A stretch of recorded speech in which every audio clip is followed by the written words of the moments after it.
1930 का दशक, जब दुनिया एक उभरते हुए साइकोलॉजिस्ट से परिचित हो रही थी। इनका नाम था डॉक्टर नोंडोर फोडोर, जो बड़े बड़े साइकोलॉजिस्ट जैसे सिगमंड फ्रॉइड के साथ काम करते थे और बड़े अखबारों के लिए अपने साइकोलॉजी के लेख लिखते थे। दुनिया के अनेकों देशों में वो पैरासाइकोलॉजी यानी भूतिया गतिविधियों की तफ्तीश करने के लिए भी जाते थे।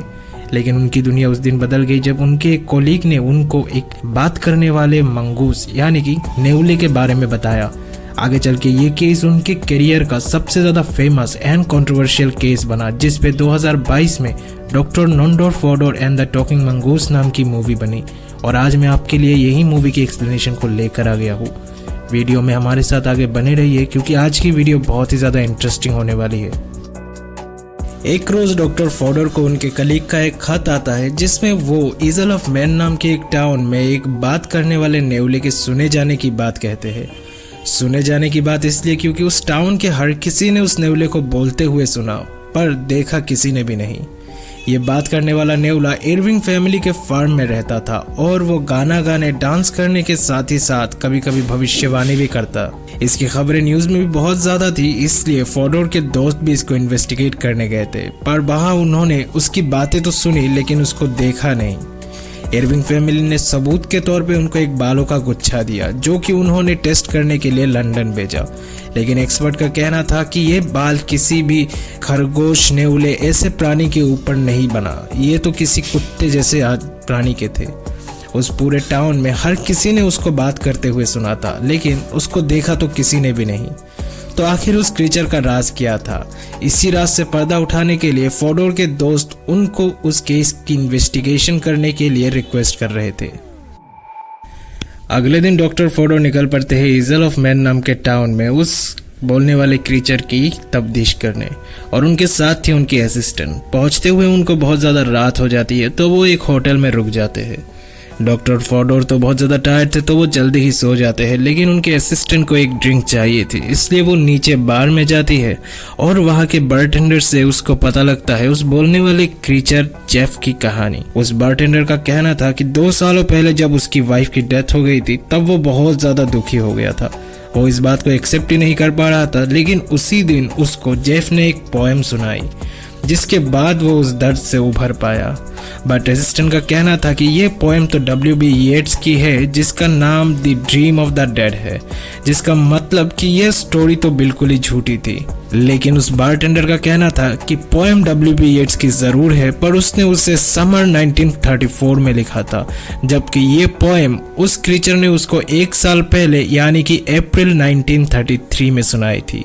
अगले दिन डॉक्टर फोडोर और उसके असिस्टेंट जाते हैं इरविंग्स के फार्म में, पर मिस्टर इरविंग का कहना था कि उनके आने की खबर सुन के जेफ थोड़ा सा नाराज हो गया और वो वहां से चला गया। वो लोग जाते हैं एक गुफा में जहां वो अक्सर नाराज होकर छुप जाता था, लेकिन वहां से भी उनको कुछ नहीं मिला। तो वो निराश होकर लौट चलते हैं अपने होटल में और अगले ही सुबह वो इस टाउन से चले जाने वाले थे। लेकिन देर रात को ही फोडोर को किसी का कॉल आता है एंड कॉल के उस तरफ था जेफ। बहुत देर जेफ कुछ नहीं बोलता, लेकिन फिर वो अचानक बोलता है I shall never see you again.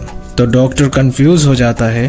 तब जेफ ने उनको बताया कि ये वही बात है ना जो उनके डैड ने उनसे घर छोड़ने के पहले कहा था।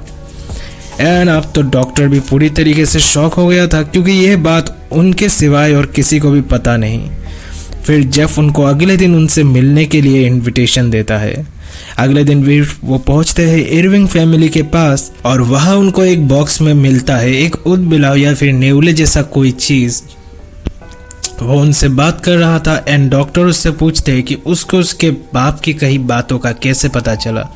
तो जेफ ने बताया कि उसकी पास्ट और फ्यूचर सबका पता है और वो अनंत के आगे भी देख सकता है क्योंकि वो एक अर्थ बाउंड स्पिरिट है।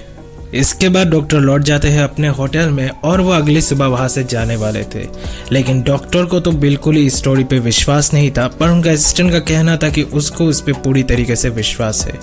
पर डॉक्टर को लग रहा था कि ये इरविंग्स उन्होंने जेफ की झूठी कहानी बनाई ताकि उनको कुछ पॉपुलैरिटी मिल सके। पर असिस्टेंट बोलती है लेकिन हो सकता है कि इरविंग सबको बेवकूफ बना रहे हो, लेकिन पूरे टाउन के लोग भी तो जेफ पे विश्वास करते हैं और डॉक्टर ने भी तो उसकी आवाज सुनी है। इन बातों से डॉक्टर के दिल में बहुत ज़्यादा खुन्नस मचती है और वो रात को ही शराब पी के पहुँच जाता है इरविंग फैमिली के बर्न में। वो जेफ को देखने के लिए वहाँ उथल पुथल मचा रहा था तो उसको बंद कर दिया गया एक प्रिजन में। वह प्रिजन रूम से वो सुन पाते हैं जेफ की आवाज़ जो उससे कह रहा था कि तुम नाम और शोहरत के लिए कितना कुछ कर रहे हो, जबकि ये सब तो इसी दुनिया में ख़त्म हो जाएगी। इसी के चक्कर में तुमने अपने बाप से भी दूरी बना ली। फोडोर जो कि एक साइकोलॉजिस्ट थे, अब खुद ही साइकोलॉजिकली एग्जॉस्टेड भी हो गए थे और इसीलिए वो जेफ को देखने के लिए ऑलमोस्ट गिड़गिड़ा रहे थे। तो आखिरकार जेफ ने उनकी कलाई पे एक स्क्रैच मार के उसके होने का उनको सबूत दे दिया, लेकिन तब भी डॉक्टर को तो वो दिखा नहीं था, लेकिन अब डॉक्टर को भी उस पर विश्वास हो गया था। और अगले दिन वो लौट जाते हैं अपने टाउन लंदन में और इसी के साथ ये मूवी ख़त्म हो जाती है।